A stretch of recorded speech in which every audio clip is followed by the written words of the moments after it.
వివాదాల నేపథ్యంలో తన వదినను దారుణంగా హత్య చేసి దాన్ని ఆత్మహత్యగా చిత్రీకరించే ప్రయత్నం చేసిన మరిదిని పోలీసులు అరెస్ట్ చేశారు. ఈ ఘటనకు సంబంధించిన వివరాలను పోలీసులు వెల్లడించారు.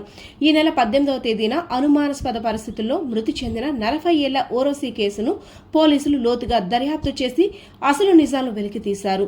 3 నెలల క్రితం ఓరోసి భర్త మరణించడంతో ఆమెకు భర్త సోదరులతో ఆస్తి భూ వివాదాలు కొనసాగుతున్నాయి. ఈ వివాదాల నేపథ్యంలో ఓర్వశి తన మరిది పెన్నింటి శివకుమార్తో పాటు 2 కుటుంబ సభ్యులకు న్యాయవాది ద్వారా లీగల్ నోటీసులు పంపించింది. నోటీసులు అందడంతో శివకుమార్లో కక్ష పెరిగింది. ఈ క్రమంలో ఘటన జరిగిన రోజు ఉదయం ఇంట్లో ఎవరూ లేని సమయంలో ఓరసి ఇంటికి వెళ్లిన శివకుమార్ ఆమెతో వాగ్వివాదానికి దిగాడు. అనంతరం కోపద్రుకుడై మంచం చెక్కతో ఆమె తలపై బలంగా దాడి చేశాడు. తీవ్ర గాయాల కారణంగా ఓరసి అక్కడికక్కడే మృతి చెందింది. హత్య అనంతరం పోలీసులను తప్పుదోవ పట్టించేందుకు నిందితుడు పథకం రచించాడు. ఈ ఘటనను ఆత్మహత్యగా చిత్రీకరించేందుకు మృతురాలి మెడకు చున్నీ బిగించి ఉరి వేసినట్లు చూపించేందుకు ప్రయత్నించాడు. అయితే మృతదేహాన్ని పైకి ఎత్తలేకపోవడంతో ఆ ప్రయత్నాన్ని మధ్యలో విరమించి అక్కడి నుంచి పరారయ్యాడు. ఘటనా స్థలాన్ని పరిశీలించిన పోలీసులు మొదట అనుమానాస్పద మృతిగా కేసు నమోదు చేసి దర్యాప్తు ప్రారంభించారు. మృతురాలి ముక్కు నుంచి రక్తం కారడం, గదిలో కనిపించిన పరిస్థితులు, అలాగే పోస్టుమార్టం నివేదికలో తలపై బలమైన గాయాలు ఉన్నట్లు వెల్లడించడంతో ఇది హత్యనని పోలీసులు నిర్ధారించారు.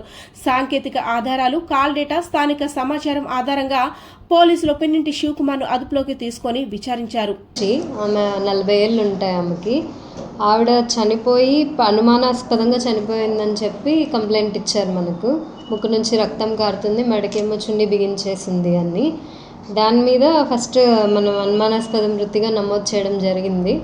కాకపోతే దాన్ని విచారణలో ఏంటంటే అది మర్డర్ అయి ఉండొచ్చు అని తేలింది మనకు. ఎందుకంటే ఆమె భర్త ఎవరైతే ఉన్నారో భర్త అన్నదమ్ములతో వీళ్ళకి కొంచెం ల్యాండ్ డిస్ప్యూట్స్ ఉన్నాయి, ప్రాపర్టీ డిస్ప్యూట్స్ ఉన్నాయి. ఈమె భర్త 3 నెలల క్రితం చనిపోవడం జరిగింది. సో ఆ విషయంలో ఉన్నాయని కొంచెం గొడవలు ఉన్నాయని తెలిసింది. ప్లస్ ఈవిడ భర్త ఎవరైతే ఉన్నారో అతని తమ్ముడి మీద అనుమానం వ్యక్తం చేశారు. అతని కదలికలు కానీ ఆ రోజు ఏవైతే ఉన్నాయో కొంచెం అనుమానాస్పదంగా అనిపించింది. సరే, అక్యూజ్డ్ పేరు శివకుమార్, పిన్నింటి శివకుమార్. ఈ పిన్నింటి శివకుమార్ మీద అనుమానంతో మనం దాన్ని మర్డర్ కేసు కింద ఆల్టర్ చేయడం జరిగింది. ప్లస్ మనకి పోస్ట్మార్టంలో కూడా ఇంజరీస్ కనిపించాయి, హెడ్ మీద ఇంజరీస్ కనిపించాయి. న్యాచురల్ డెత్ అయితే కాదు. మెడకేమో చున్నీ బిగించేసింది, అండ్ హ్యాంగింగ్ ఏం కాదు, చున్నీ ఎవరో బయట వ్యక్తులు బిగించేశారు.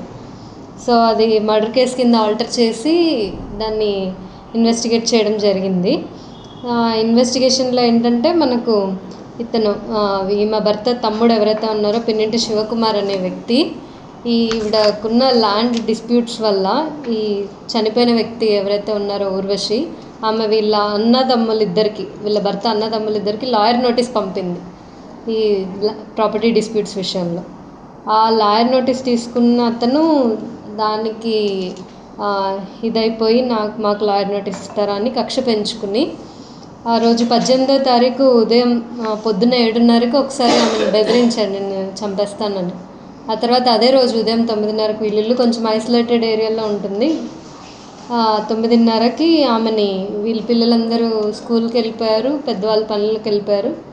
ఆమెని ఇంట్లోకి వెళ్ళి ఆమెని కొట్టి గాయపరిచి మంచంకి ఉన్న చెక్కకి వేసి కొట్టడం వల్ల తలకి ఇంజరీ అయింది. అయితే దాన్ని సూసైడ్ లాగా చేద్దాము అనుకుని చున్నీ బిగించి చేశాడు, కానీ అతను హ్యాంగ్ చేయలేకపోయాడు. ఒక మనిషి ఉండడం వల్ల దాన్ని హ్యాంగ్ చేయలేకపోయాడు. దాంతో అక్కడ వదిలేసి పారిపోయాడు. సో మనం ఇన్వెస్టిగేషన్లో అతన్ని పట్టుకున్నాం, విచారించాము, అతన్ని కన్ఫెషన్ కూడా తీసుకున్నాము, ఒప్పుకున్నాడు. ప్లస్ మనకి రిపోర్ట్స్, టెక్నికల్ ఎవిడెన్స్ ఉంది ఇందులో అతను ఆ టైంలో ప్రెజెంట్ ఉన్నట్టు. పోస్ట్మార్టంలో మనకి ఇంక్వెస్ట్ చేసినప్పుడు పోస్ట్మార్టంలో ఇంజరీస్ కనిపించాయి. ఆ రిపోర్ట్స్ అన్నీ తీసుకుని ఇతని మీద ఛార్జ్షీట్ వేయడం జరుగుతుంది. ఇప్పుడు ఈరోజు అరెస్ట్ చేశారు ఈవినింగ్ 5:45 టైంకి. రేపు మ్యాజిస్ట్రేట్ గారి ముందర హాజరు పెడతారు.